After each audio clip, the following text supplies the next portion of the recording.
Hello, Ma'am Elma. Bakit ang tagal mong sumagot? Kayo na pa ako tumatawag Ay, pasensya ka na, ma'am. Hindi ko kasi hawak ang cellphone ko Nagdidilig kasi ako kanina ng mga halaman dito sa labas. Ay, kumusta na pala ang bahay? Maayos naman, ma'am. Hindi ko naman pinababayaan hanggang labas alaga ko. Mabuti naman kung ganon. Ay, bakit nga pala kayo napatawag? Gusto ko lang sabihin sa'yo na uuwi na ako dyan sa Pilipinas sa susunod na buwan. Ay, ganun ba? Ay, huwag kang mag-alala. Maayos mong dadatnan ng bahay mo. Ilang araw bago ako umuwi. Tatawag ulit ako para sabihin kung anong mga kailangan bilhin ni Norma. Ay, sige ma'am. Hihintayin ko na lang ang tawag mo. Minsan kapag umaangat ang tao, nakakalimot na kung paano siya nagsimula. Akala nila sariling sikap lang ang dahilan. Pero hindi nila nakikita ang tulong ng mga taong sumuporta sa kanila. Ang pagiging OFW at tagumpay sa buhay hindi dapat gawing panlait o panukat sa iba. Dahil sa huli, hindi yabang ang sukatan ng tunay na tagumpay, kundi ang ugali. Magandang araw, Miss Gwen, at sa lahat ng nakikinig sa inyong channel sa araw na ito. Ako si Norma, 60 years old at tubong Batangas.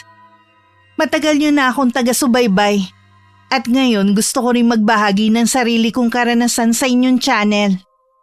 Sana mapili ang aking sulat at kahit paano, may maiwang aral sa bawat nakikinig. Talaga? Uuwi na si Ma'am Elma? Oo, nakausap ko siya kanina. Sa palagay mo magtatagal siya rito? Ay, malalaman natin kapag dumating na siya. Siguradong matutuwa ang mga kapatid niya. Ang tagal na rin mula nang magbakasyon siya dito sa atin Oo naman. Lahat naman ng kapatid niya namimiss na siya. Dapat siguro pati likod ng bahay kailangan na rin nating palinisan. Mahirap na kasi kung pamahayan ng ahas. Baka mapansin niyo ni Ma'am Elma Naisip ko nga rin yan Ako na lang siguro maglilinis kaysa umupa tayo ng tao. Uumpisahan ko na rin mag-ayos at magpalit ng kortina sa 3 kwarto para hindi tayo gahulin sa paglilinis.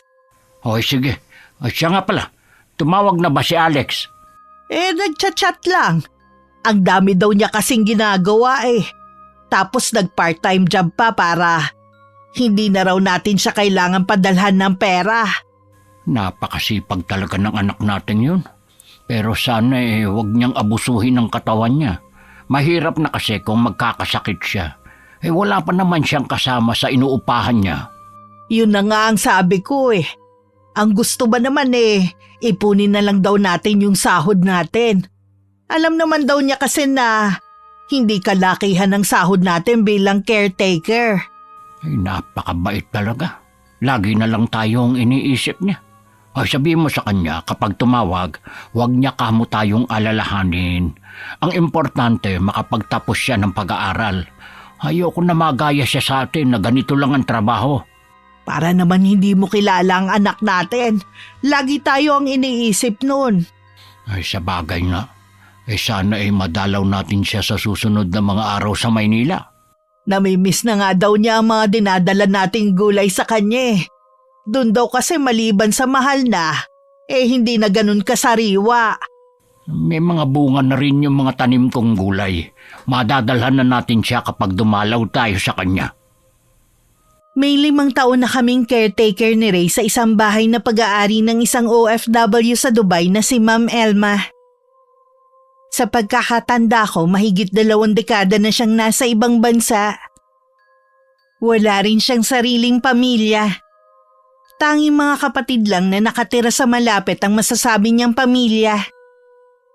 Ang huling uwi nga niya may 3 taon nang nakakalipas. May isa kaming anak na lalaki ni Ray na maswerteng nakakuha ng scholarship sa malaking university sa Maynila. 3 taon na siyang mag-isang namumuhay doon at bihira lang umuwi. Ray, nakakwentuhan ko kanina si Lerma. Nabanggit ko nga na uuwi ang ate niya. Tuwan-tuwa nga Sa wakas daw makikita na nila pagkatapos ng 3 taon. Alam mo ba, Matagal ko na itong pinagtatakhan sa kanilang magkakapatid. Ang alin? Nagtataka ako na kahit kailan hindi sila pumupunta rito. At kung gaano kalaki itong bahay na ito, gano'n naman ang simple ng pamumuhay nila. Hindi naman kasi porke mayaman at nasa abroad ang kapatid nila, aasa na lang din sila. Nakakatuwa nga sila dahil hindi sila katulad ng iba ng mga abusado. Pumupunta lang sila dito kapag nandito si Ma'am Elma para mungumusta. Ganun nga maganda sa mga kaanak hindi mapagsamantala. Palagay ko, kahit matagal na tayong caretaker sa bahay na ito, hindi pa natin ganoon kakilala ang amo natin. Wala na rin naman akong balak alamin pa kung ano ang ugali niya. Basta maayos tayo nagtatrabaho sa kanya at pinasasahuran tayo. Ay, hindi ko pala nabanggit sa amo natin na may mga pananim akong gulay sa bakanteng lote niya sa gilid ng bahay. Hindi naman niya siguro mamasamain yon. Kaysa naman mga damong ligaw ang makinabang. Tsaka kapag umuwi naman siya makikinabang din siya ron. Ay, sa bagay nga. Uwi nga pala muna ako sa bahay natin Tapos na rin naman ako sa mga gawain dito Doon naman ako maglilinis sa atin. Ay, sige. Uumpisahan ko na rin ang paglilinis sa likod bahay. Sa bahay na lang din ako magluluto ng tanghalian natin at dadalhin ko na lang dito. May sarili kaming bahay ng asawa ko. Araw-araw lang kaming pumupunta sa malaking bahay para maglinis.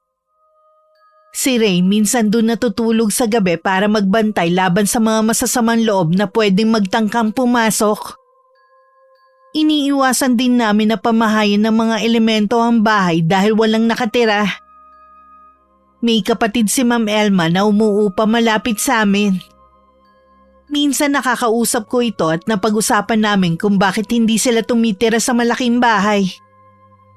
Tanging sagot nito, mas gusto nilang umupa at hindi umasa sa kapatid nila. Bali 6 silang magkakapatid at pangalawa ang amo namin. Masasabi kong mabait ang magkakapatid at walang sinasabi na masama laban kay Ma'am Elma. Oh, ano? Nailista mo na bang lahat ng mga sinabi ko na bibilhin ninyo mag-asawa? Oo, Ma'am Elma. Ay, siya nga pala. Tuwan-tuwa ang mga kapatid mo na uuwi ka na. Binanggit mo sa kanila na uuwi ako? Nabanggit ni Norma sa kapatid ninyong si Lerma Napaka-chismosa rin naman ng asawa mo, ano? Sinabi ko bang ipagkalat ninyo ang pag-uwi ko, ha? Ay, kapatid nyo lang naman ang sinabihan ng asawa ko. Hindi naman siya nagkukwento sa ibang tao. Kahit na! Imbis na tahimik sana akong uuwi dyan buong barangay na ang nakakaalam. Ay, pasensya na, Ma'am Elma. Hindi naman kasi namin alam na ayaw ninyong ipaalam sa kanila. Kayong mag-asawa, kasambahay ko lang kayo. Wala kayong karapatang makialam sa akin. Hindi ko kayo binabayaran para i-chismis ninyo ang pag-uwi ko dyan. Ay, pasensya na talaga, Ma'am. Hindi na yun mauulit. Pagsasabihan ko rin si Norma na maging maingat sa pagkukwento. Oy, dapat lang. Dahil kung hindi, tatanggalin ko kayo sa trabaho ninyo. Wag naman, Ma'am Elma. Nasaan ba si Norma? Ay, pumunta sa bayan. Pabalik na rin siya. Yung bang kwarto dyan, malinis na. Nilinis na niya nung isang araw pa. Nakapagligpit na rin siya ng mga bedsheet at kortina. Pag uwi ko, kailangan malinis lahat. Ayoko makakakita ako ng alikabok, lalo na sa mga bintana. Huwag kang mag-alala, Ma'am Elma. Madaratnan mong malinis ang buong bahay. Malalaman ko kapag nakauwi na ako. Ayoko na puro salita lang. Pagdating ko nung hapon, sinabi agad ni Ray sa akin na napag-usapan nila ni Ma'am Elma. Inabot na rin niya sa akin ng listahan na kailangan kong bilhin bago ang araw ng pagdating ng amo namin. Pasensya ka na kung napagalitan ka ng amo natin ng dahil sa akin. Hindi naman kasi niya binanggit na wala tayong pagsasabihan sa pagdating niya Akala ko naman okay lang na sabihin ko sa kapatid niya. Hindi naman ako nagagalit. Nabigla nga rin ako nung magalit si Ma'am Elma. At saka nagtataka din ako kung bakit hindi niya gusto na may makaalam sa pag-uwi niya. Hindi kaya meron silang hindi pagkakaunawa ang magkakapatid? Hindi natin alam. Baka meron nga. Pero maigi na rin na huwag na tayong makialam pa. Hindi na talaga. Ayoko rin mapagalitan kung sakali. Ay sa isang Sabado na ang uwi niya. Kailangan makumpleto mo na yan bago siya dumating. Huwag ka mag-alala. Madali lang to. Uunahin ko na yung mga bibilhin sa grocery. Sa dami ng pinabibili niya, palagay ko magtatagal siya dito sa atin. Hindi kaya wala na siyang balak na bumalik sa abroad? Matanda na rin naman kasi siya eh. Pwede. Hindi rin biro ang mahigit 20 years niya sa abroad. Ngayong 55 na siya. Siguro nakakaramdam na rin siya ng pagod. Ay siguro nga, iba kasi ang magtrabaho sa ibang bansa kaysa dito sa atin. Napag-uusapan na rin lang natin ng ibang bansa.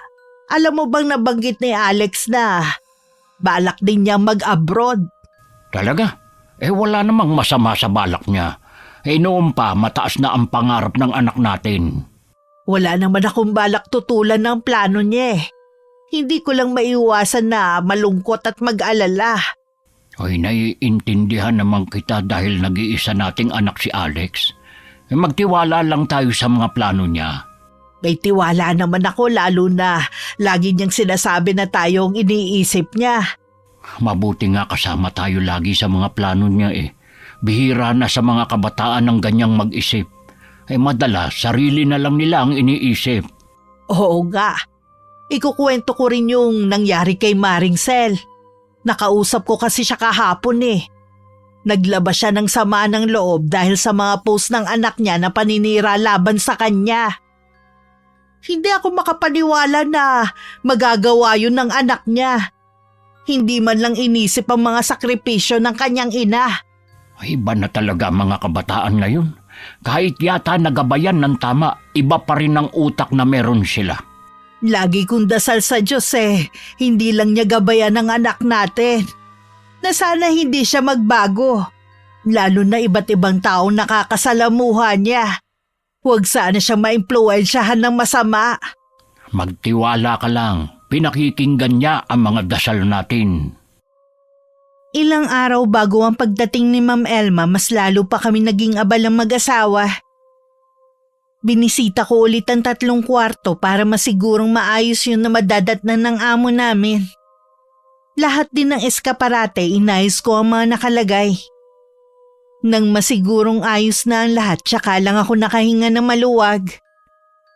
Nang araw na parating na si Ma'am Elma, magkahalong kaba at excitement ang nararamdaman naming mag-asawa. Tanghali daw ang dating niya. Nagpaluto lang siya ng 3 klase ng ulam at buko salad na paborito niyang dessert. Pasado 12:00 na nang may dumating na kotseng puti. Sakay nun si Ma'am Elma. Katulong ang driver, ibinaba na namin ng mga gamit. Pagkaalis ng kotse na inarkila, mabilis kaming inutusan na ipasok na ang mga maleta sa loob ng bahay. Wala bang nakakita sa pagdating ko? Sa palagay ko wala naman, Ma'am Elma. Sigurado ka? Ganitong oras kasi walang taong tumatambay sa labas. Kaya nasisiguro namin na walang nakakita sa pagdating mo. Ay, mabuti naman. Baka nagugutom ka na. Maghahain na ako. Tama, maghain ka na muna. Kanina pa nga ako nagugutom. Kumusta naman ang biyahe mo?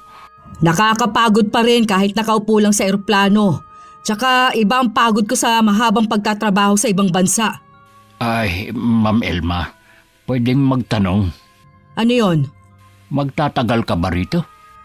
Wala na akong balak bumalik sa Dubai. Talaga? Ayoko mababanggitin niyo kahit kanino na wala na akong balak bumalik ng ibang bansa. Kahit ba sa mga kapatid mo ayaw mong ipaalam na hindi ka na babalik sa ibang bansa? Lalo na sa kanila. Bakit naman? Huwag ka naman maraming tanong pa dyan. Pasensya na. Ang mabuti pa, iakyat mo ng mga maleta ko sa kwarto ko sa taas.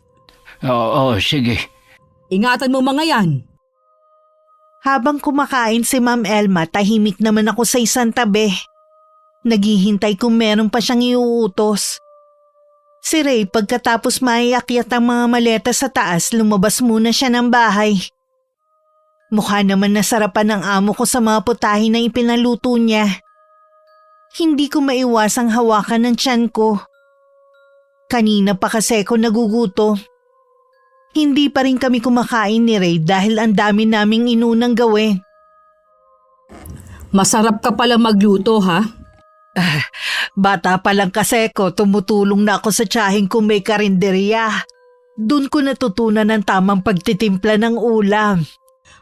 Ikaw na ang magluluto ng ulam ko araw-araw. Ma'am Elma, hindi ba kayo magbabakasyon sa ibang lugar? Gaya ng ginawa nyo nung nakaraan na pag-uwi ninyo? Hindi na, gastos lang yan. Baka marami pang sumabit. Ma'am, sigurado na ba kayo na hindi natin ipapaalam sa mga kapatid nyo na nandito na kayo?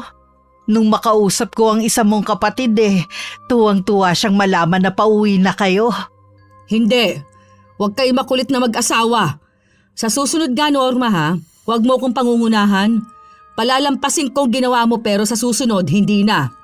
Oo, ma'am. Pasensya na kung nasabi ko kay Lerma na pauwi ka. Hindi ko kasi alam na ayaw mo na may makaalam Alam mo naman ng ibang tao, kapag may nasa abroad na kamag-anak at alam na pauwi, para mga linta. Tingin ko naman hindi sila ganon. Akala mo lang, oras na malaman nilang nandito na ako para yung mga langgam na magsusulputan dito. Hindi na lang ako nakipagtalo. Halata namang hindi tumatanggap ng opinyon ng amo namin. Hindi na rin naman siya nagsalita ulit. Nang makatapos siya sa tanghalian niya, walang paalam na umalis siya sa hapagkainan at saka umakyat. Iniligpit ko na muna ang pinagkainan ni Ma'am Elma bago ko tinawag si Ray para kami naman ang kumain. Kahit ang asawa ko, gutom na rin. Nung gabi, hinintay muna namin makakain ng hapunan si Ma'am Elma bago kami umuwi. Nakasalubong pa nga namin ang isa sa mga kapatid ng amo namin. Binati pa nga kami na gabi nang nakauwi. Ngumiti lang kami mag-asawa. Mababait naman ang mga kapatid ni Ma'am Elma at wala naman tayong nababalita ang kaaway nila. Kaya nagtataka ako na bakit parang galit siya sa mga yon. Ay hindi ko nga rin maintindihan. Baka inaalala lang niya na manghihingi sa kanya ng pasalubong. Masyado bang mabigat sa kanya na magbigay ng tig-isang chocolate o kaya sabon? Hindi naman natin hawak ang utak niya kaya hindi natin alam ang iniisip niya. Baka nagkaroon sila ng samaan ng loob nung huling bakasyon niya nang hindi natin alam. Huwag na tayong makialam sa kanila. Baka mamaya tayo pa ang mapagalitan ni Ma'am Elma. Ang sungit ni Ma'am Elma. At hindi man lang nag-alok na kumain. Dati pa naman napansin ko nang may ugali siya pero ngayon kasi mas lumala Baka pagod lang yun dahil kauuwi lang. Wag muna natin siyang husgahan. Nahiya nga din ako sa kapatid niya kanina. Ako rin naman. Kaya lang pinagbawalan tayong magsalita. Wala tayong magagawa kundi itikom ang bibig natin. Ganyan lang siguro kapag galing ibang bansa. Hindi naman lahat. Bakit iyong kapatid ni Luis? Mas matagal pa nga yun sa abroad. Hindi naman naging suplada. Mas lalo nga naging palabati. Siguro depende na lang din sa tao. Oo nga. Ay, hindi pa ba luto yung sinalang mo? Malapit na to. Gutom ka na ba talaga? Oo hindi rin kasi tayo nakapagmerienda kanina. Maya-maya kasi ang utos din ni Ma'am Elma Pinaayos pa niya ang mga damit kanina sa cabinet. Doon ko nga pala nakita yung mga kahon ng chocolate, shampoo, sabon at mga delata. Nung ilalabas ko nga ang mga yun sa maleta, pinagalitan ako Wag ko daw pakialaman. Maging maingat ka nga pala sa pag-aasikaso mo sa mga gamit niya. Mahirap na, baka may mawala, ikaw ang pagbintangan. Hindi naman malikot ang kamay ko, no? Alam ko naman yun. Ang akin lang baka mapagbintangan ka. Mga damit lang niya ang inayos ko. Pero yung ibang gamit niya, hindi ko na hinawakan. Maglalagay na ako ng mga plato. Gutom na talaga ako Luto na rin naman ito. Pasensya ka na, natagalan. Kinabukasan, maaga kaming pumunta sa bahay ni Ma'am Elma gaya ng bilin niya sa amin. Kailangan ko kasing mamalengke para maabutan ng mga sariwang isda. Kinuha ko lang ang pera at basket saka ako umalis. Mahigit 2 oras din ako namili. Pagdating ko, narinig ko ang matinis at galit na boses ni Ma'am Elma sa gilid ng bahay. Sino ang nagbigay sa'yo ng permiso na magtanim ng mga gulay dito sa bakuran ko, ha? Ay, pasensya na talaga. Ay, akala ko kasi ayos lang dahil wala ka namang sinasabi na taniman ko ng mga halaman. Kaya nangahas na akong taniman ng mga gulay. Ay, aalisin ko rin naman yan. Dapat inalis mo ng mga yan bago ako dumating. Ay, nanghihinayang kasi ako na bunutin dahil may mga bunga na mapapakinabangan mo rin naman ang mga gulay. Ano tingin mo sa akin? Walang pambili ng mga gulay? O hindi naman, kaya lang mas masarap kasi ang mga gulay kapag bagong pitas. Huwag ka na nga magpaliwanag pa. Tanggalin mo na mga halaman mo sa bakuran ko. Hindi ba pwedeng hintayin na lang natin na mapitas ko ang mga gulay? Ikaw ba may-ari ng lupa, ha, Ray? Ay, hindi. Nakikiusap lang sana ako. Baka pwede mo akong pagbigyan. Hindi! Ano pang hinihintay mo, Pasko? Bunutin mo mga yan! Ay, sige, bubunutin ko na. Kahit hindi ko nakita ang mukha ni Ray, alam kong malungkot siya dahil kailangan na niyang bunutin ang mga pananim niya. Kahit ako nalulungkot din dahil alam kong tinanim niya yun para sa anak namin. Umaasa kasi si Alex sa pagdalaw namin sa kanya sa Maynila, meron kaming madadala. Nandyan ka na pala, Norma. Kararating ko lang, ma'am. Ang aga-aga pinapainit ng asawa mo ang ulo ko. Nakatiwangwang kasi yung lupa sa gilid. Kaya naisip kong sabihin kay Ray na taniman ng mga gulay. Ikaw naman pala ang pasimuno nun. Pasensya na talaga, ma'am, sa pakikialam namin. Ano pa kaya ang pinakialaman ninyo sa bahay na ito? Wala na kaming pinakialaman. Kundi nagtanim lang kami ng mga gulay. Pasensya ka na sa nagawa namin. Dahil sa ginawa ninyo, nawalan ako ng tiwala sa inyo. Para yun lang, humingi na rin kami ng dispensa. Hindi sapat na humingi lang kayo ng dispensa. Paalisin mo ba kami sa trabaho? Hindi. Bibigyan ko pa kayo ng isa pang pagkakataon. Pero hindi na pwedeng pumasok sa loob ng bahay si Ray. Kahit naman nun bihirang pumasok sa loob ng bahay ang asawa ko. Maliban na lang kung magpapatulong ako sa pagbubuhat ng mga kasangkapan. Sumasakit talong ulo ko. Mabuti pa ayusin mo na yung pinamili mo. Aakyat lang ako sa kwarto ko. Nasundan ko na lang ng tingin si Ma'am Elma habang palabas ng kusina. Nang wala na siya, tsaka ko na itinuloy ang ginagawa ko. Pagkatapos ko maiayos ang mga gulay at prutas sa ref, hinugasan ko naman ang mga isda at karne. Nang matapos ako sa mga gawain ko, lumabas ako para dalhan ng kape si Ray. Ayos ka lang ba, ha? O ito, dinalhan kita ng kape. Ay, salamat. Nanghihinayang lang ako sa mga gulay. Wala tuloy tayong madadala sa anak natin. Sina paring June, may mga pananim silang gulay. Pwede naman tayong bumili sa kanya para madala kay Alex. Ay, ganun na nga ang gagawin natin. Bibili na lang. Pasensya ka na, ha, kung hindi kita pinilit na magtanim Hindi ka sana pagagalitan ni Ma'am Elma. Wala kang kasalanan. Gusto ko rin namang magtanim. Nangihinayang din kasi ako na nakatiwangwang lang ang lupa rito. Sabi nga pala ni Ma'am Elma, hindi ka na daw pwedeng pumasok sa loob ng bahay. Sabi ko nga hindi ka naman basta pumapasok hanggat hindi ko sinasabi. Sundin na lang natin siya para hindi na magalit. Lumipas ang mga araw na laging masungit si Ma'am Elma. Kahit wala namang kaming ginagawang mali, lagi pa rin kaming pinag-iinitan. Tumatahimik na lang kami para hindi na humaba ang usapan. Isang araw nagulat na lang kami nang biglang dumating ang mga kapatid ni Ma'am Elma, kasama ang mga asawa at mga anak. Kung gaano kasaya at ka-excited ang mga ito, kabaliktaran naman ni Ma'am Elma. Mula sa likod bahay, dinig namin ang galit na boses ng amo namin. Hanggang palayasin niya ang mga kapatid niya sa bahay. Norma! Norma! Ma'am, tawag mo ba ako? Kayo ba ng asawa mo nagsabi sa mga kapatid kong nandito na ako? Naku ma'am, hindi kami. Hindi naman namin sila nakakausap eh. Oy, paano nila nalaman kung wala nagsabi sa kanila? Hindi ko alam. Baka may nakakita sa'yo habang nasa bakuran ka. Di ba ilang beses ka na rin naman naglalagi sa labas? Sinabi ko naman sa'yo, oras na malaman nilang nandito na ako para silang langgam na magsusulputan dito sa bahay. Baka gusto ka lang nilang makita at makumusta. Hindi naman sa pasalubong mo sila interesado eh. Anong hindi? Sa pagkakakilala ko sa mga kapatid mo, mababait naman sila at hindi mapagsamantala. Mga kapatid ko sila at kasabay lumaki.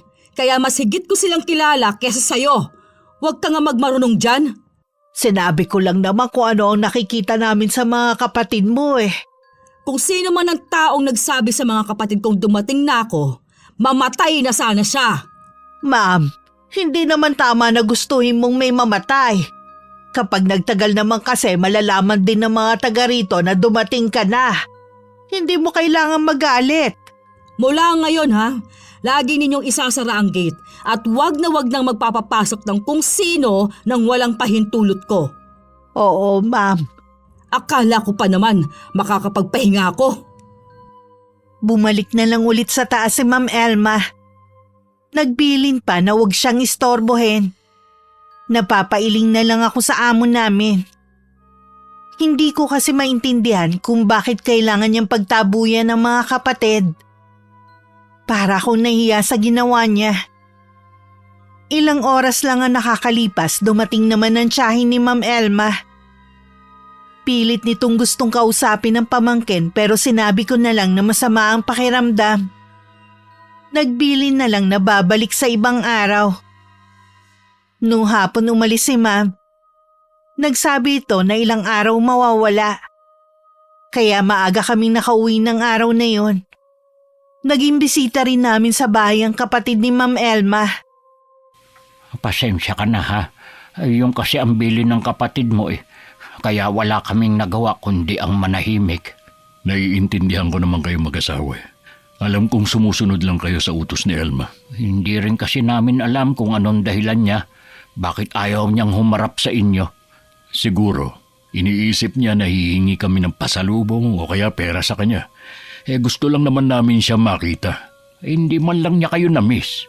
Kahit noon pa, napakadalang niyang magbigay sa amin. Hanggang sa sinabi niyang hindi na niya kami padadalan. Bayad na daw siya ng utang na loob sa amin. Kami kasi gumastos sa pag-alis niya noon eh. Mula noon, hindi na ako lumapit uli sa kanya. Ewan ko lang ang iba kong kapatid. Balang araw, matatauhan din ang kapatid ninyo. Sana nga, matatanda na rin kami. Gusto lang namin na makasama siya. Kumusta nga pala ang pakikitungo niya sa inyong mag-asawa? Hay, araw-araw nga kaming napapagalitan eh. Konting pagkakamali, lagi siyang nakasinghal kay Norma. Hindi naman siya ganun dati. Iba na talaga kapag nakapag-abroad. Hindi na marunong tumingin sa pinanggalingan. May mga taga rito naman na nakapag-abroad, pero hindi naman nagbago. Kayo na ang bahala kay Elma ha. Kayo naman ang lagi niyang kasama eh. Bilang kuya, siyempre, nag-aalala din ako sa kanya. Lalo at hindi niya naiisip mag-asawa. Huwag kang mag-alala. Kami na ang bahala ni Norma sa kanya. Bahala na rin kayo magpasensya sa kanya kung nasusungitan man kayo. Siguro, ganun lang kapag matandang dalaga. Hindi na rin nagtagal si Joey sa bahay at nagpaalam na ring uuwi. Malapit lang naman ang bahay niya sa amin. Kaya nung makita daw niyang may ilaw, sumaglit na siya sa amin. Mabait pa rin talaga siyang kapatid. Sa tingin ko na kay Ma'am Elma talaga ang problema. Nagbago na nga dahil nakapag-abroad lang. Dati, bilib ako sa mga nangingibang bansa dahil kaya nila magsakripisyo at malayo sa pamilya. Pero nagbago na dahil kay Ma'am Elma. Hindi naman pala lahat lumilingon sa pinanggalingan. Naisip ko bigla si Alex at ang plano niya magtrabaho din sa ibang bansa. Sana hindi siya matulad sa amo natin. Iba naman ang anak natin. Lagi ko rin siyang paalalahanan. May palagay ako na marami pa tayong matutuklasan sa mga susunod na araw sa pag-uugali ni Ma'am Elma. Matagal ko nang inihanda ang sarili ko. Sana makatagal tayo hanggang makatapos si Alex. Ay may awa ang Diyos. Wala tayong pagsubok na hindi kayang lampasan. 3 araw ding nawala si Ma'am Elma. Pagdating may mga bagong damit at sapatos siyang pinamili. Kaya ako nalaman inutusan niya akong ayusin sa kabinet ang mga yon. Nang mga sumunod na araw maraming kamag-anak ang pumupunta pa rin. Yung iba para humingi ng tulong dahil sa may sakit na kaanak. Anong akala nila sa akin? ATM? Ang kakapal ng mga muka? Gumagawa pa ng kwento na may sakit ang anak para makahingi lang ng pera. Totoong may sakit ang anak ng pinsan mo, ma'am. Nakabigay na kami sa kanya dati ng konting tulong. May sakit kasi yung dalagita na habang buhay na ang gamutan eh. Kapag kasi hindi nakakainom, sinusumpong ng sakit. Hindi ko naman sila obligasyon anak-anak, hindi naman pala kayang responsibilidad. Konting tulong lang naman ang hinihingi ng pinsan mo eh. At isa pa, hindi nila kagustuhan na magkaroon ng anak na may diferensya. Kahit ano pang sabihin mo, hindi ako maaawa sa kanila. Hindi ako nagpakahirap sa ibang bansa para itulong lang sa kanila ang pera ko. Minsan sinusubok tayo ng pagkakataon kung hanggang saan natin kayang tumulong, ma'am. Darating din kasi ang pagkakataon na tayo naman ang mangangailangan ng tulong. Hindi tayo nabubuhay lang para sa sarili natin. Kung mararanasan mo na magtrabaho sa ibang bansa, baka ganito rin ang gawin mo sa lahat ng lumalapit sa'yo. Ma'am, hindi ko na kailangan makarating ng ibang bansa para malaman kung gaano kahirap kumita ng pera. Dito pa lang sa atin alam ko na kung gaano kahirap ang buhay. Yun naman Pero kahit gaano kahirap, kahit madalas kapos kami, kapag may lumalapit para humingi ng tulong, hindi kami nakakatiis na hindi bigyan kahit magkano. Natigilan naman si Ma'am Elma. Nang wala na siyang masabi, nagpaalam na akong pupunta ng kusina para ayusin naman ang mga basurang itatapon sa labas. Ay yan na ba ang lahat ng basura? Oo, ito na lahat. Ako na ang magtatapon. Ay siya nga pala, dumating kanina yung tiyuhin ni Ma'am Elma. Ako na lang ang humarap. Sabi ko abala siya. Nakakaawa naman kasi kung sisigawan ng amo natin. Matanda na rin Kinausap ko nga si Ma'am Mukhang tinabla naman sa mga sinabi ko. Kahit wala man siyang ibibigay doon sa mga tao, harapin naman sana niya ng maayos. Kaya nga tingin niya kasi lahat ng pumupunta dito, gusto siyang hingan ng pera o pasalubong. Hindi naman lahat. Kita mo nga ang mga kapatid niya, hindi na ulit bumalik. Gusto lang talaga siyang makita. Sige na, itapon mo na yan at babalik na ako sa loob. Baka tapos na rin kumain si Ma'am Elma Hindi lang sa mga kamag-anak masungit si Ma'am Elma. Kahit nga sa mga namamalimos o nakikiinom lang na matanda. Para silang mga insekto kung pagtabuyan. Nagkakatinginan na lang kami ni Ray at minsan napapailing na lang. Gabi na nun nang tawagin niya kami mag-asawa para kausapin. Kabado pa kami ni Ray habang palapit dahil baka pagagalitan na naman niya kami. Ito na ang huling sahod mo, Ray. Simula bukas, hindi ka na babalik dito. Ha? Bakit? May nagawa ba akong mali? Halos wala ka namang ginagawa dito. Kung ano man ang trabaho mo, kaya na ni Norma. Kaya lang kasi. Pwede naman manatili ka dito Kung ayaw ninyong maghiwalay, pero isang sahod na lang ang ibibigay ko sa inyo. Okay na ako na lang ang maiwan kesa naman sa isang sahod lang ang matatanggap namin mag-asawa, ma'am. Mabuti naman, madali kang kausap. Ikaw, Ray, kunin mo na tong sahod mo. Sige, salamat na rin sa ilang taong paninilbihan sa iyo. Uuwi na po kami, Ma'am Elma. Agahan mo bukas, marami akong ipagagawa sa'yo. Pagdating sa bahay, saka naglabas ng sama ng loob si Ray. Hinayaan ko muna siyang magsalita at sabihin lahat ng nasa kalooban niya. Saan ako ngayon maghahanap ng trabaho? Kung kailan kailangan natin ng pera? Makakahanap ka naman siguro. Pwede ka magtanong sa mga kakilala natin. 65 na ako. Sino pa ba ang tatanggap sa akin? Kesa naman sa magkasama tayo sa trabaho tapos isa lang ang sahod. Nag-aalala din kasi ako sa iyo. Ikaw na lang ang mag-isa doon. Baka kung anong gawin sa iyo ni Ma'am Elma. Masungit lang siya. Pero hindi naman niya magagawang pagbuhatan ako ng kamay. Akala yata niya ganun lang kadali ang trabaho sa bahay niya. Kakayanin mo bang mag-isa ka na lang doon? Oo naman, alang-alang sa anak natin. Siya nga nagtitiis sa Maynila Tayo pa kaya? Kapag hindi mo na kinaya ang trabaho, umalis ka na rin doon. Ikaw naman, kailangan mo makahanap ng trabaho para may katuwang na ulit ako. Bukas na bukas din, magtatanong ako sa mga kakilala natin. Huwag ka madismaya. Tandaan mo habang may buhay, lagi may pag-asa. Hindi lang lungkot ang nararamdaman ko kundi takot na rin. Hindi ko lang sinasabi nun kay Ray. May pagkakataong kapag nagkakamali ako dahil sa maliit na bagay o kaya naman matagal akong lumapit pag tinawag ni Ma'am Elma, inaambaan niya ako nasasaktan. Nung gabing yun, taimtim ako nagdasal na hindi sana mangyari ang kinatatakutan ko. Kinabukasan mas nauna pang nagising si Ray sa akin. Pinagtimpla na niya ako ng kape at pinagluto ng almusal. Hinatid pa niya ako sa malaking bahay pero hindi na siya lumapit sa may gate. Tinanaw na lang niya ako sa malayo. Bakit ngayon ka lang? Pasensya ka na ma'am kung ngayon lang ako nakarating. Ipagluluto na kita ng almusal. Sa susunod nga ha, agahan mong pagpunta. Oo ma'am. O siya nga pala, bakit nasa sako ang mga bote? Wala ka bang balak na itapon ng mga yan? Hinihiwalay ko talaga kasi yan sa basura.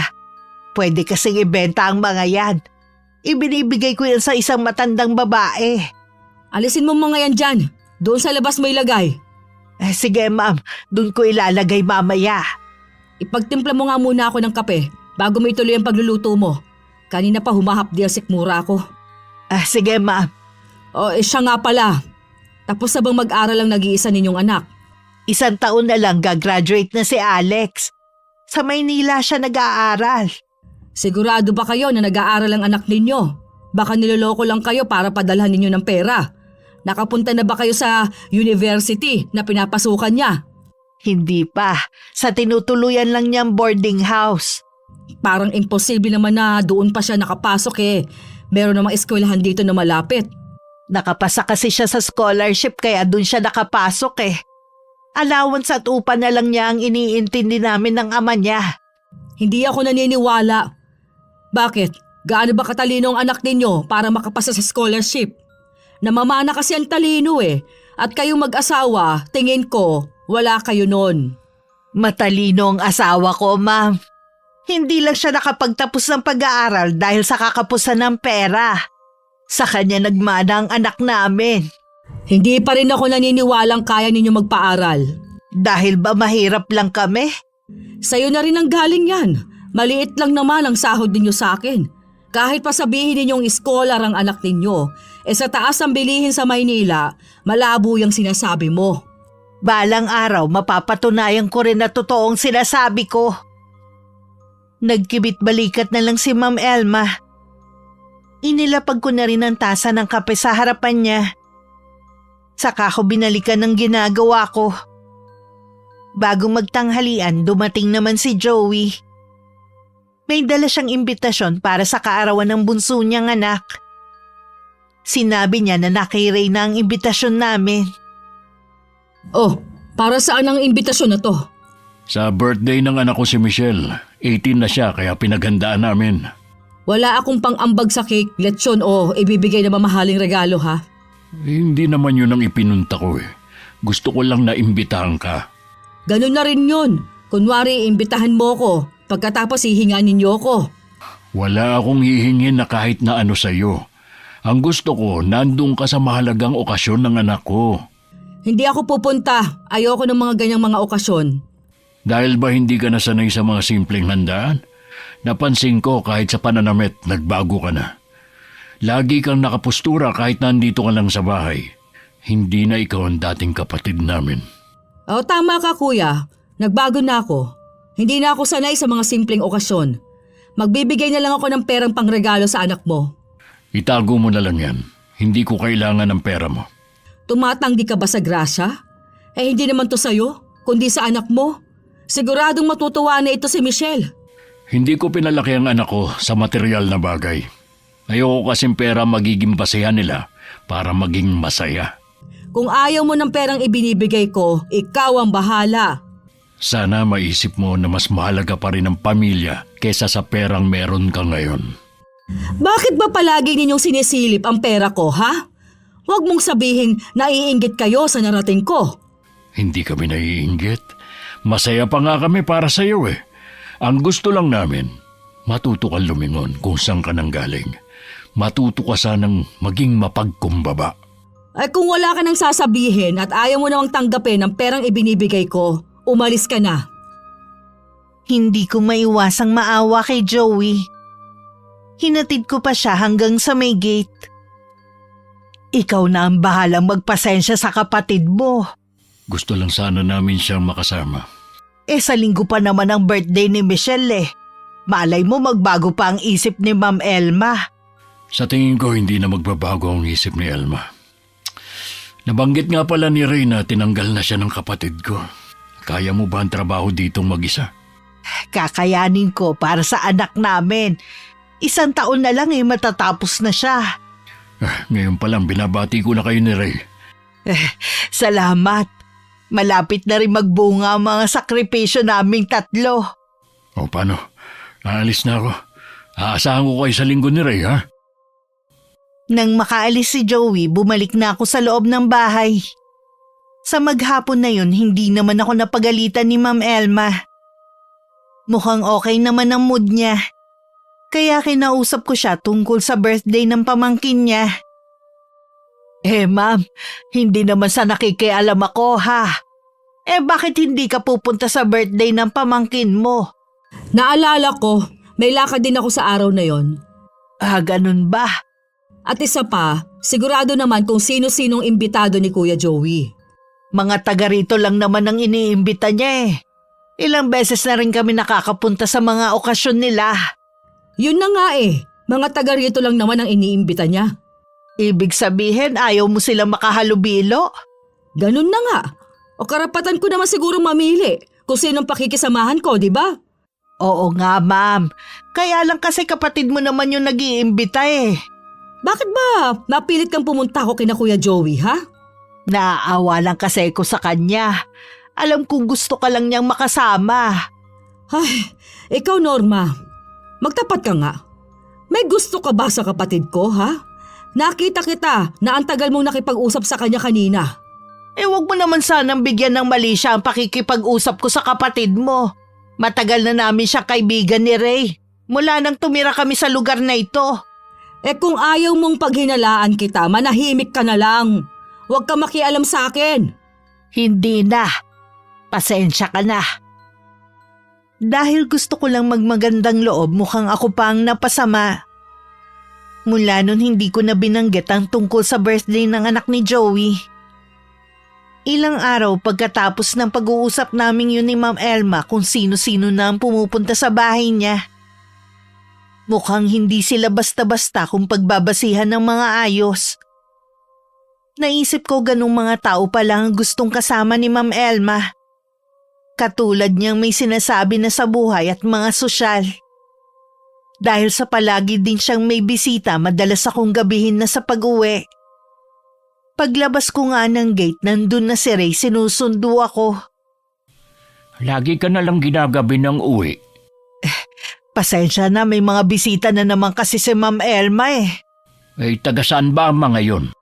Hindi ko alam. Hindi na kasi ako nagtatanong baka masamain na naman niya. Pero tingin ko hindi sila taga rito. Kapag ganyang ginagabi ka ng uwi, baka pwede na pakiusapan na doon ka na lang sa malaking bahay matulog. Sa 1 linggo kasi mag-uumpisa na ako sa trabaho ko sa farm. Baka hindi na kita masundo niyan. Ayoko naman makitulog doon. Magtsatsaga na lang ako maglakad pa uwi sa atin. Nag-aalala rin kasi ako sa iyo eh. Huwag mo kong intindihin. Walang masamang mangyayari sa akin, no? Gagawa na lang ako ng paraan kung paano kita masusundo lagi. Huwag ka masyadong pakampante. Iba na ang panahon ngayon. Maiba ko. Tumawag ba sa'yo si Alex kanina? Tumatawag kasi siya sa akin kanina eh. Hindi ko naman masagot sa dami ng ginagawa ko. Oo, sinabi ko nga na busy ka. Gusto lang daw niya makausap tayo. Namimiss na daw niya tayo eh. Ako rin naman. Sa sem break daw, uuwi siya rito sa atin. Talaga? Oo, makakasama na natin si Alex. Ay, salamat naman kung ganon makakauwi siya. Ay siya nga pala, kapag nangangailangan ng mga tao sa farm na pinapasukan ko, pwede ka doon pumasok. Paano naman ang trabaho ko dito kay Ma'am Elma? Ay mas malaki ang magiging sahod mo doon at magkakasama na ulit tayo sa trabaho. Nahihiya naman ako na basta na lang umalis. Magpapaalam ka naman ng maayos eh, tsaka hindi pa naman ngayon. O sige, sabihan mo lang ako. Para makapagsabi naman ako kay Ma'am Elma kung sakali. Dumating ang araw ng linggo. Maaga pa lang nagsabi na ako kay Ma'am Elma na kung pwede mag-half day ako sa trabaho. 3:00 kasi ang umpisa ng birthday party ng anak ni Joey.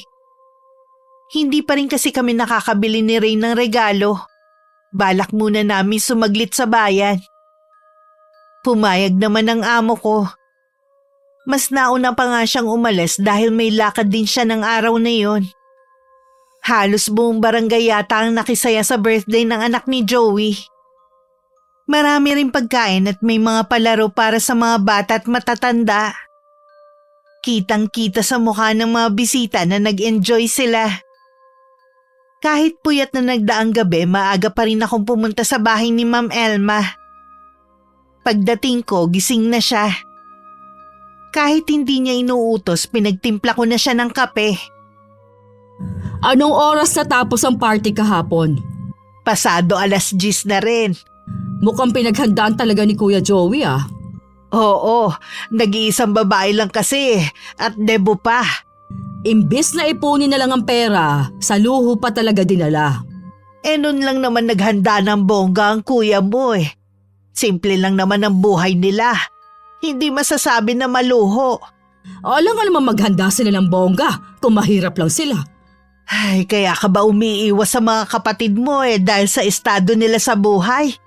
Pakiramdam mo hindi mo na sila ka-level? Sino ka para tanungin ako ng ganyan, ha? Kasambahay ka lang dito.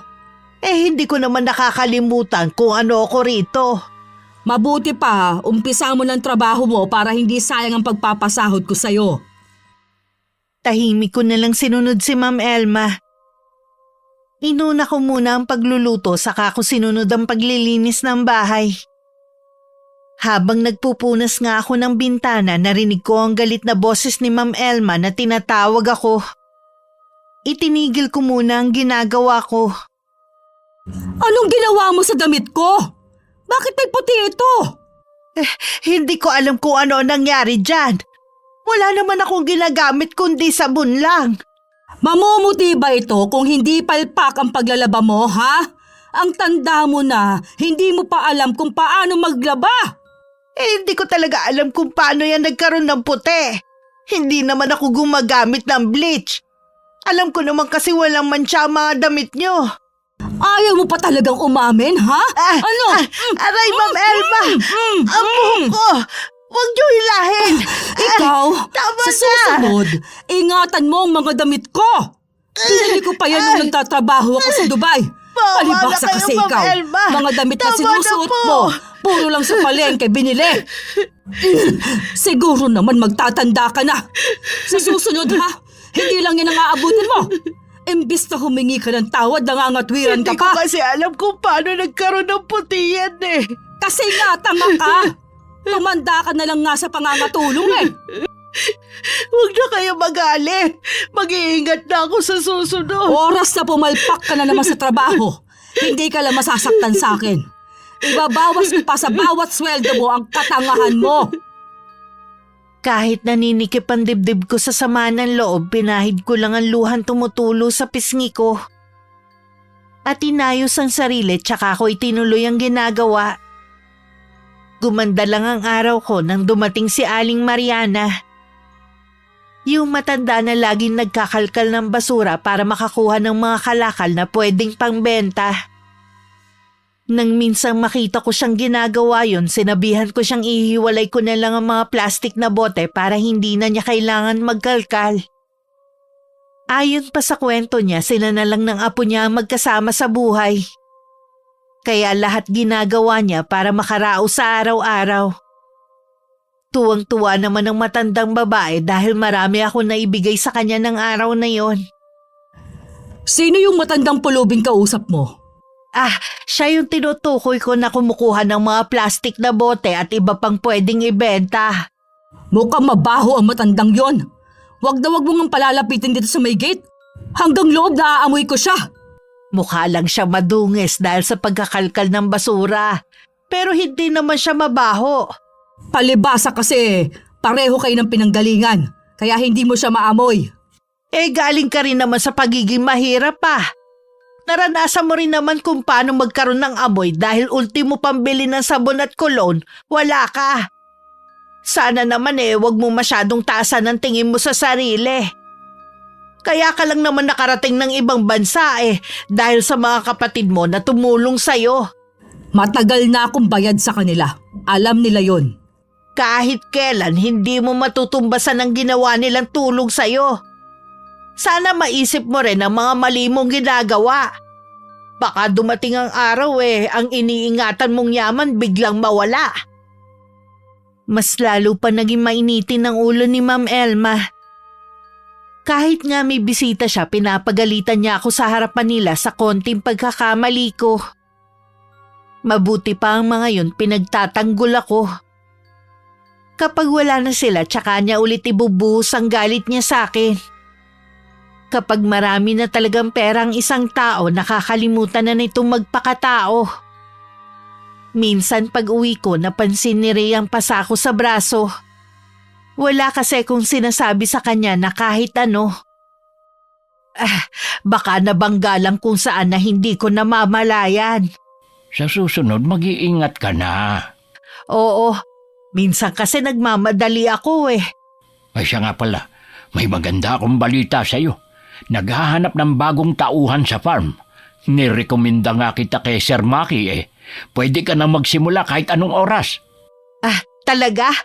Magpapaalam muna ako kay Ma'am Elma. Oo nga. Maayos pa rin na magpaalam para wala siyang masabi. Naisip ko bigla, kawawa ang susunod na kasambahay niya. Sa palagay ko lang walang magtatrabaho sa kanya na taga rito. Alam na kasi ang ugali niya Siguradong naipagkalat na ng mga kaanak niya ang ginawa niyang pakikiharap sa kanila. Sa bagay. Minsan nga sinabihan ko siya hindi ko na rin kasi matiis ang mga lumalabas sa bibig niya. Nagalit lang siya. Kaya tama lang na umalis ka na dun sa kanya. Bukas na bukas din pagpasok ko, magpapaalam na ako sa kanya. Ay, excited na ako na sa wakas. Magkakasama na naman tayo sa trabaho. Ako din naman.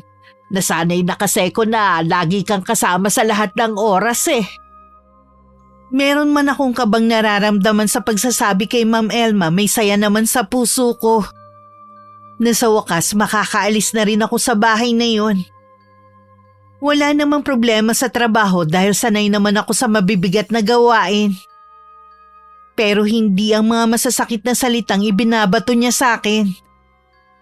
Sa kabila ng mga ginagawa niya, hangad ko pa rin ang kabutihan niya. Sana din wag siyang magkasakit dahil mahirap ang mag-isa sa buhay.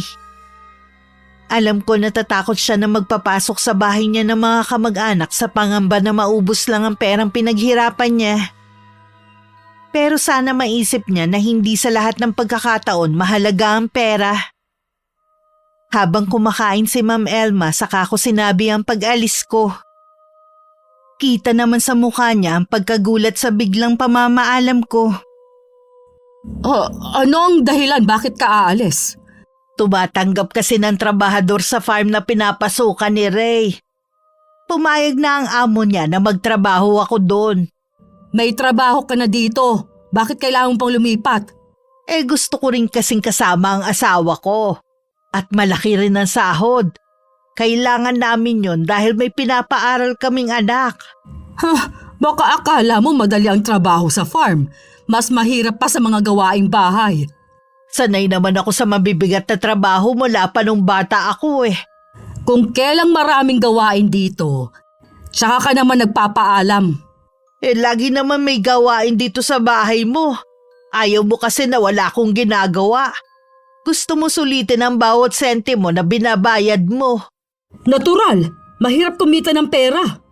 Alam ko. Yun lang naman ang gusto kong sabihin. Sana, hintayin mo muna ako na makahanap ng kapalit mo bago ka umalis. Ilang araw lang ang may bibigay ko sa'yo. Dahil kailangan ko na rin mag-report sa bago kong amo. Paano kung pabalikin ko si Ray? Hindi na rin papayag ang asawa ko na bumalik dito. Kahit magtanim na lang kayo sa bakanteng lote para makatipid kayo. Pasensya na talaga, Ma'am Elma. Hindi ka na namin mapagbibigyan. Alam mong mahirap makahanap ng helper ngayon. Pero mas pinili mo pa rin ang umalis. Hindi nyo malang isinaalang-alang ang ilang taong pagtatrabaho sa akin. Pasensya ka na talaga, Ma'am. May mga bagay kasi na kailangan iwan para sa mas magandang kinabukasan. Isang araw narinig ko na may kausap si Ma'am Elma sa cellphone. Tinatanong niya ang nasa kabilang linya kung meron itong alam na pwedeng pumasok na kasambahay.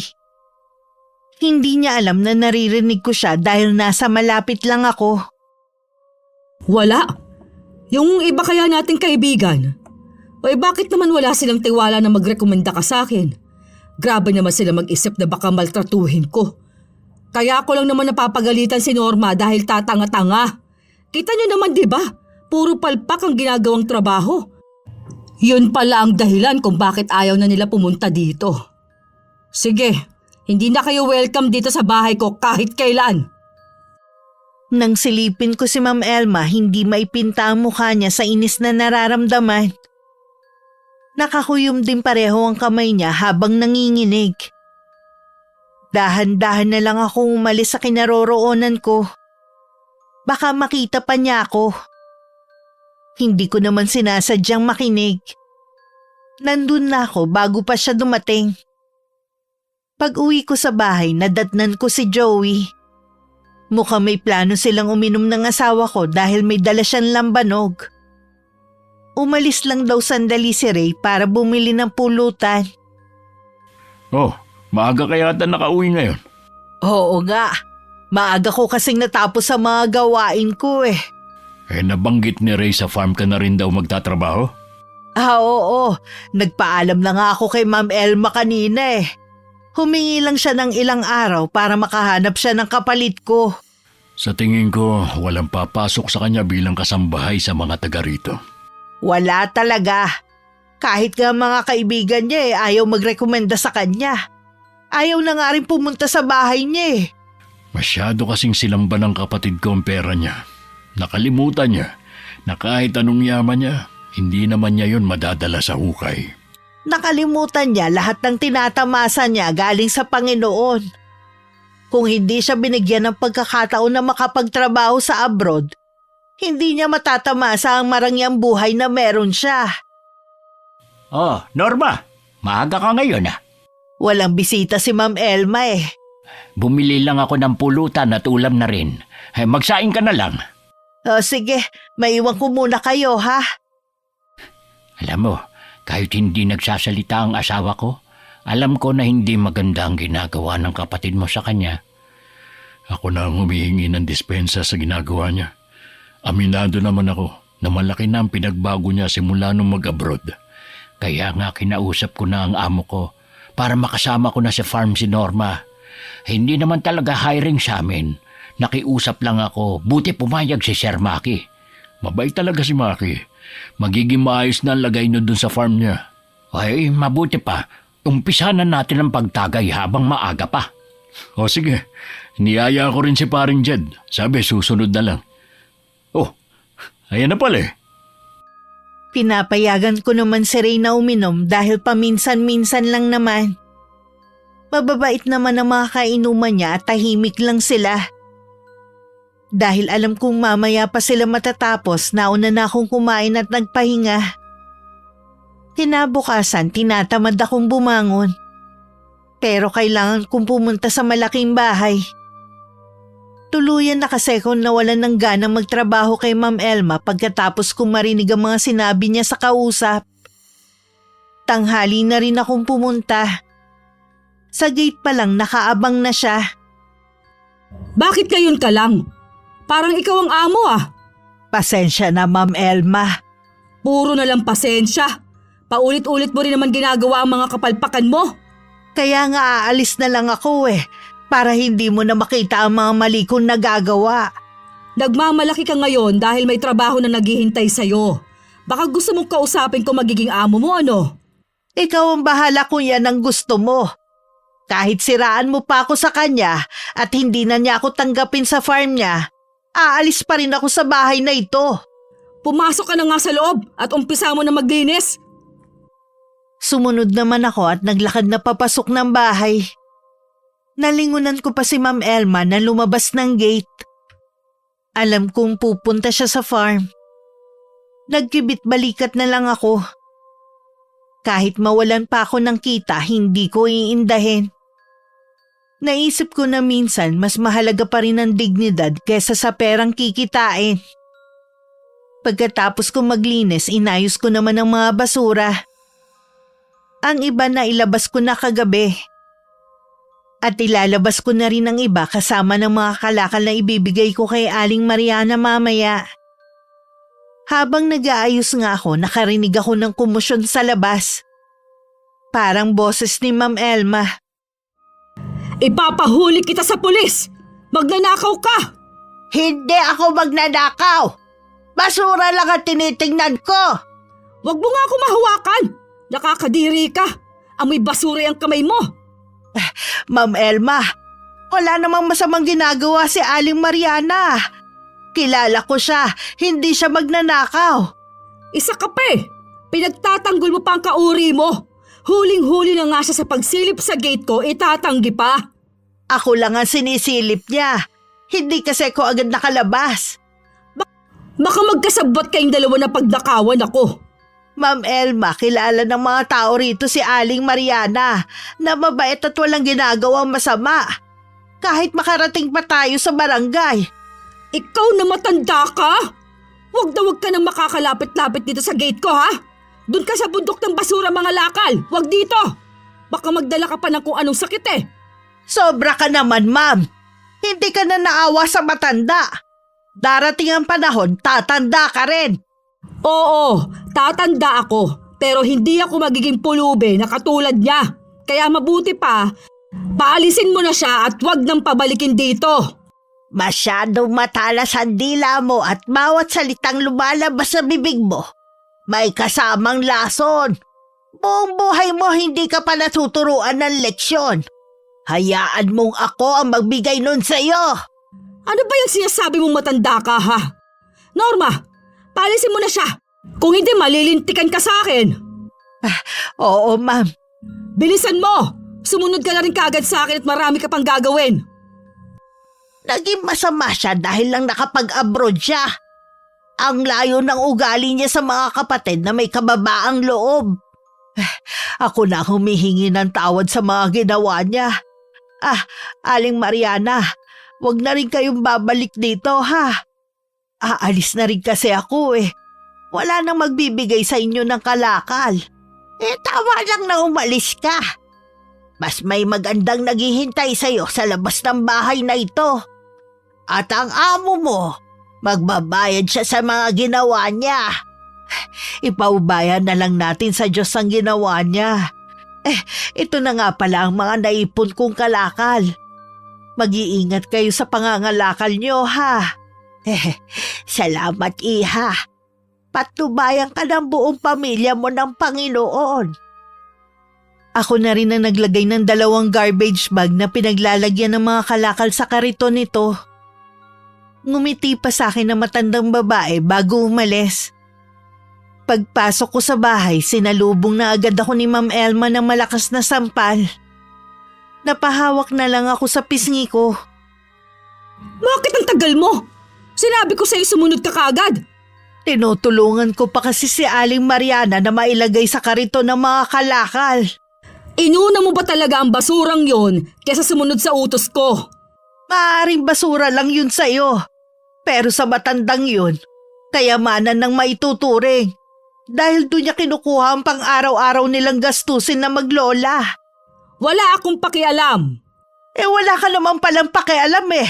Pues wala na rin akong pakialam sa'yo. Bahala ka na sa buhay mo. Oh, saan ka pupunta? Aalis na. Kahit hindi ko na makuha ang huling sahod ko sa'yo, basta aalis na ako sa bahay na ito. May usapan tayo na hanggat wala akong nahahanap na kapalit, hindi ka pwedeng umalis. Sa tingin mo makakahanap ka ng kapalit ko sa ugali mong yan, ha? Wala ka rin naman mapapasukan kapag umalis ka dito. Nagtagumpay ka bang siraan ako kay Sir Maki, ha? Oh, baka nga pati si Ray tanggalin na rin niya. Okay lang. Makakahanap pa naman kami ng trabaho eh. Hindi ako mawawalan ng pag-asa. Sa'yo, walang magtsatsaga na manilbihan sa'yo. Kahit nga mga kaibigan mo, iniwan ka na dahil hindi nila matiis ang ugali mo. Norma! Bumalik ka dito! Norma! Huwag kang umalis! Nang makalabas ako ng gate, parang naalis na rin ang mabigat na nakadagan sa dibdib ko. Napatingala pa ako sa kalangitan na para bang sa wakas nakalaya na rin ako. Pagdating sa amin, nagpahinga lang ako bago ang bahay naman namin ang inasikaso ko. Nung dumating si Ray, sinabi niya nang galing sa farm si Ma'am Elma. Alam ko, ayos lang naman kung hindi na ako tatanggapin ng amo mo eh. Baka kahanap pa naman ako ng ibang trabaho. Ano ka ba? Tanggap ka na nga, hinihintay ka na nga lang kung kailan ka papasok. Hindi ba siya naniwala sa mga sinabi ni Ma'am Elma? Kung nakita mo lang kung paano napahiya sa maraming tao si Ma'am Elma, akala yata niya, porke magkapantay sila ni Sir Maki ng katayuan sa buhay, maniniwala na yun sa kanya. Kaya pala galit na galit siya kanina pagbalik. Si Aling Mariana pa nga napagbuntunan niya ng galit eh. Kawawa nga ang matanda. Ay, hindi na siya naawa. Darating din ang panahon na tatanda rin siya. Hindi ba niya naisip ang ginawa niya pwedeng bumalik sa kanya? Kaya hindi na ako nakapagpigil. Nilayasan ko na siya. Pinipigilan pa nga niya ako eh. Pwede bukas, pwede ka na makapagsimula sa farm. Oo, magkakasama na ulit tayo sa trabaho. Malalaman niya ngayon kung gaano kahirap ang walang kasama. Ang laki nga ng bahay niya, pero malungkot naman.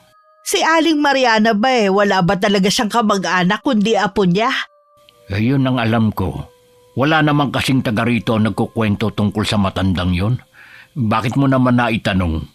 Wala naman. Baka dala lang ng galit kaya niya nasabi ang bagay na yun kay Ma'am Elma. Kahit naman sino talaga magagalit. Kalimutan mo na ang pangyayaring yun. Humanda ka na lang sa pagpasok mo bukas sa farm. Hindi ko na nga lang nakuha ang huling sahod ko kay Ma'am Elma. Hayaan mo na. Kikitain mo pa naman yun. Ang mahalaga, wala ka na sa bahay na yun. Kinabukasan, sumama na ako kay Ray sa farm. Kabado pa ako nang humarap kay Sir Maki. Nawala lang ang kaba ko nung umiti siya at magsalita. Sinabi lang niya ang mga dapat kong gawin. Hindi na rin naman niya binanggit ang tungkol kay Ma'am Elma.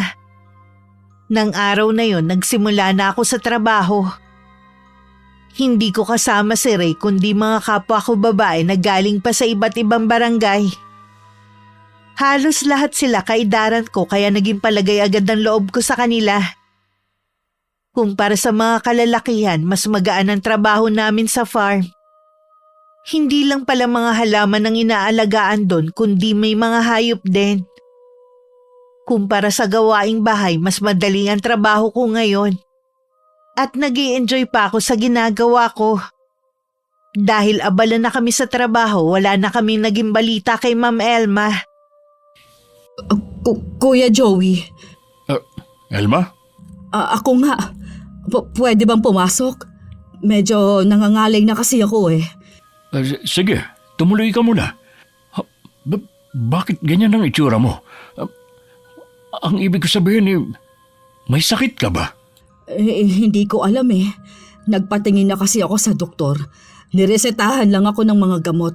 Kaya lang, para namang walang epekto sa akin eh. Hinala nila baka may tumor ako sa tiyan dahil sa paglaki ng tiyan at pagpayat ng katawan ko. Dapat nagpapatingin ka sa ibang doktor para makasiguro ka. Natatakot kasi ako sa magiging resulta. Huwag ka matakot. Mabuti nga malaman natin para maagapan kung ano man ang sakit mo. Pasensya ka na kuya. Alam ko na galit ka sa akin kaya lang wala na kasi ako malapitan eh. Tama lang ang ginawa mong paglapit sa akin. Ilang araw ka na bang may sakit? 2 linggo na. Hindi na nga ako makatulog sa gabi dahil tuwing matutulog ako, tsaka umaatake ang sakit ng tiyan ko. Ay sino na nga ba ang kasama mo ngayon sa bahay? Mula nang umalis si Norma, wala na akong nakuha na kasambahay. Kung gusto mo, dito sa bahay. Pwede naman eh. Yun nga lang, maliit lang, hindi gaya ng bahay mo. 3 na lang din kaming nakatira rito. Yung 2 ko kasing anak na lalaki, may mga trabaho na at umuupa na ng bahay. Nakakahiya naman kung dito ako makikitira. Baka pwede na kayo na lang ang lumipat sa bahay ko. Ako nang bahala sa mga gastusin natin. Pasensya ka na, Elma. Hindi papayag ang asawa ko sa gusto mong mangyari. May isa pa namang bakanting kwarto dito eh.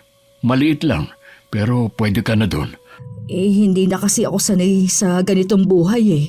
Kung gusto mo, bibisitahin na lang kita sa bahay mo. Ang kailangan ko kasi kasama sa bahay. Pasensya ka na. Hindi kita mapagbibigyan. Dadalawin na lang kita at sasamahan sa pagpapatingin sa doktor. Hindi niyo ba gustong maranasan na tumira sa malaking bahay? Masaya na kami sa kung anong meron kami.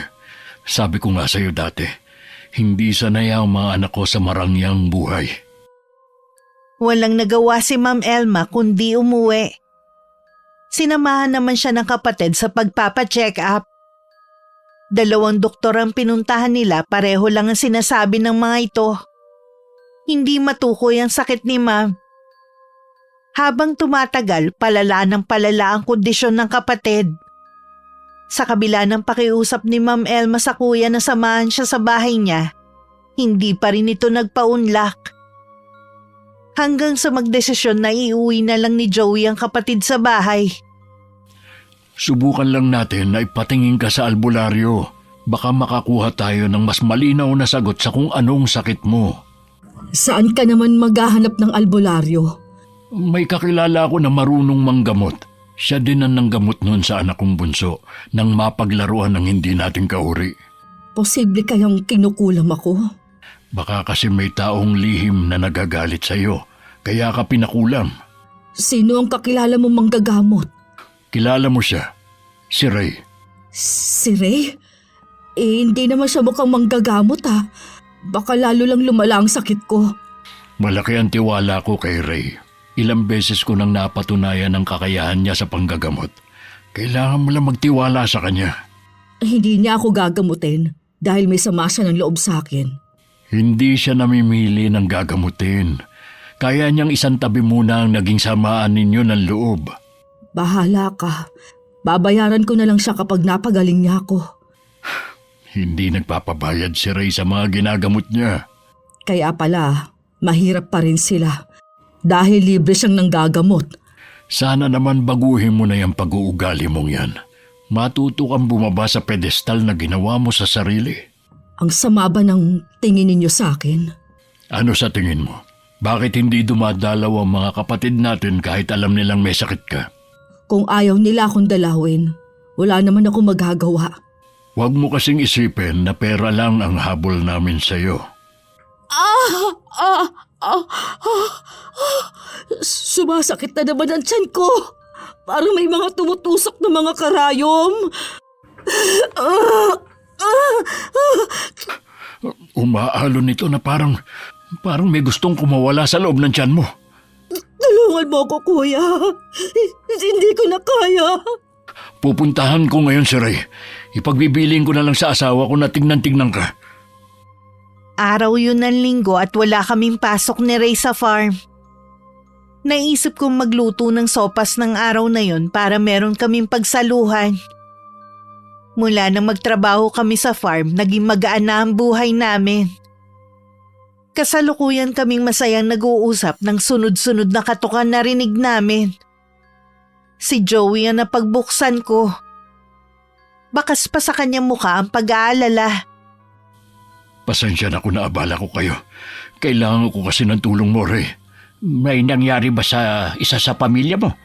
Maayos naman ang pamilya ko. Ay kung ganun, sino nangangailangan ng tulong ko? Si Elma kasi may sakit. Baka may kumukulam sa kanya. Hindi kasi siya mapagaling ng mga doktor at wala ring bisa ang gamot na iniinom niya. Ano bang lagay niya? Halos butot balat na lang siya. Malaki rin ang tiyan niya. Tuwing inaatake siya ng pananakit, umaalon-alon nito na parang merong buhay na bagay sa loob. Ay Diyos ko, sana naman malampasan niya ang nangyayaring yun sa kanya. Walang duda na kulam na ang nangyayari sa kanya kahit hindi ko pa siya nakikita. Kukunin ko lang ang gamit ko sa panggagamot. Nandun ba siya sa bahay niya? Inuwi ko na muna siya sa bahay namin. Ayaw pa nga niya pero hindi niya ako mapilit na tumira sa bahay niya. Mabuti na pilit mo siya. Alam ba niyang si Ray ang gagamot sa kanya? Oo, sinabi ko sa kanya. Ay, umalis na tayo. Sasama na rin ako. Nakasunod lang ako sa kanila habang mabilis ang mga hakbang nila. Napatigil lang ako nang makita ko si Aling Mariana sa di kalayuan. Kumaway pa nga ako sa kanya pero hindi niya ako pinansin o hindi nakita. Ilang sandali lang tumalikod na rin siya at naglakad palayo. Nagtaka lang ako dahil hindi niya dala ang kariton niya. Nang malapit na kami sa bahay ni na Joey, dinig namin ng malakas na sigaw at palahaw ng iyak ni Ma'am Elma. Nakaramdam naman ako ng awa sa kanya. Mararamdaman naman kasi ang matinding paghihirap nito sa sigaw niya. Hindi na rin naman nag-aksaya ng oras si Ray. Agad na niyang ginamot si Ma'am Elma. Ang una muna niyang ginawa, tinawas ito gamit ang papel na dinikit sa likod at nag-usal ng orasyon. May malaki kang bukol sa tiyan mo at may mga maliliit na rin. Iyan din ang sabi sa akin ng doktor. Pero hindi nila matukoy kung ano ang mga bukol na yun. Gusto nilang ipabiopsy pero tumanggi ako. Natatakot kasi ako. Mabuti tumanggi ka. Baka lalo lang mapadali ang buhay mo. Anong ibig mo sabihin? Isang matandang babae ang nagbigay sa kanya ng sakit. Yun ang nakita ko sa papel. Hindi kaya yung matandang pulubi ang kumulam sa akin? Kilala siya ni Norma. Si Aling Mariana? Oo, yun nga ang narinig kong tinawag ni Norma sa kanya. Kilalang mabait ang matandang yun sa lugar na ito. Pangangalakal ang kinabubuhay nila maglola. Ano ba ang ginawa mo para magalit ng gano'n na matanda? Hindi ko naman sinasadyang pagsalitaan siya ng masasakit eh. Galit lang ako ng araw na yun. Hindi porke nakakaangat ka na sa aming lahat. May dahilan na yon para matahin mo ang kapwa mo. Tingnan mo tuloy ang nangyari sa'yo. Hingi ako ng tawad sa kanya. Puntahan natin siya sa kanila. Wala na siya sa kanila. Nung isang araw nakita sila ng asawa ko na sinundo ng isang jeep. Sabi, kinuha na sila ng anak at maninirahan na sa malayong probinsya. Anong gagawin natin? Ayoko pa mamatay. Gagawin ko ang lahat para mapagaling ka. Mabait si Aling Mariana. Alam ko magagawa kanyang patawarin. Basta maramdaman lang niya na bukal sa loob mo ang pagsisisi. Nagsisisi na ako sa mga nagawa ko. Sana patawarin na niya ako.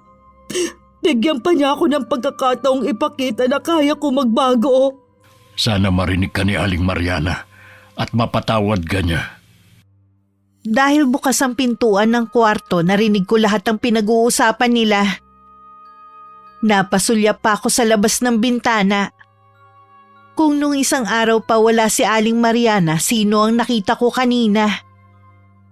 Maaari kayang naglakbay lang ang espiritu ng matanda para tingnan ang kalagayan ni Ma'am Elma. Hindi ko alam kung maririnig ba ako ni Aling Mariana. Pero sinubukan ko pa rin makipag-usap sa kanya sa pamamagitan ng isip. Sana maawa siya kay Ma'am Elma. Lahat naman ng tao nagkakamali.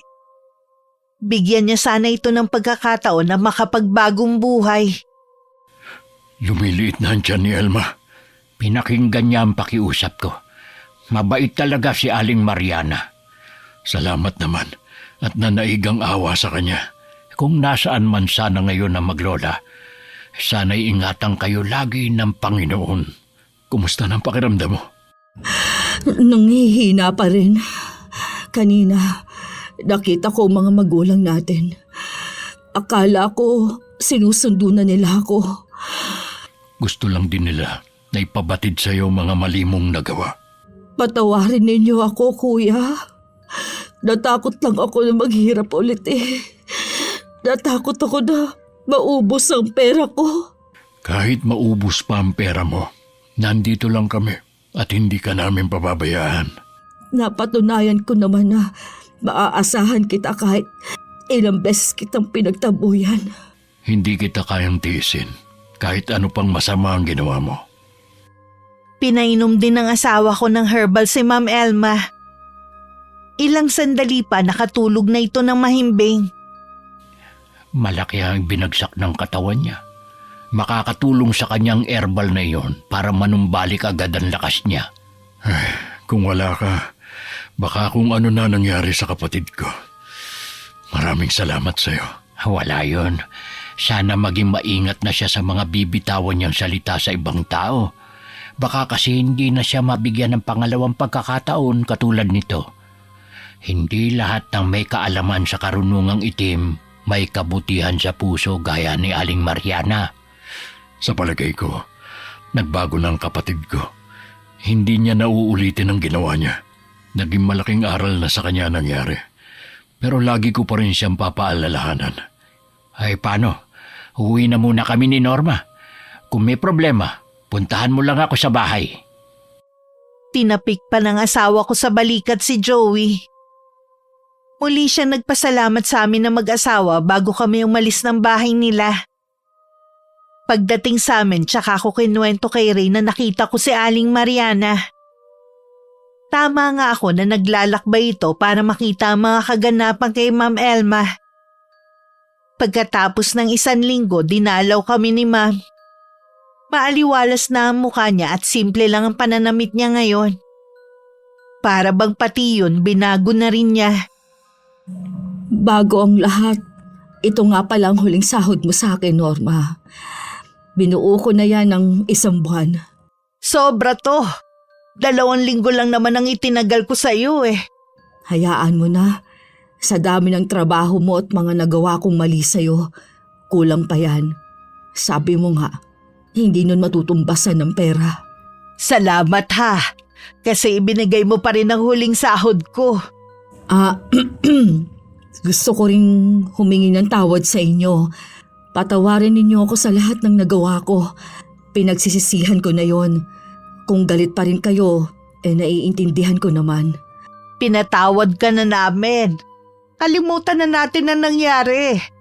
Magsimula na lang ulit tayo ng bagong buhay. Tama ang sinabi ng asawa ko.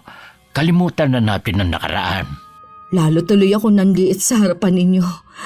Napakabuti ninyo mag-asawa. Lahat tayo nang ipinanganak may buti nang nakatanim sa puso natin.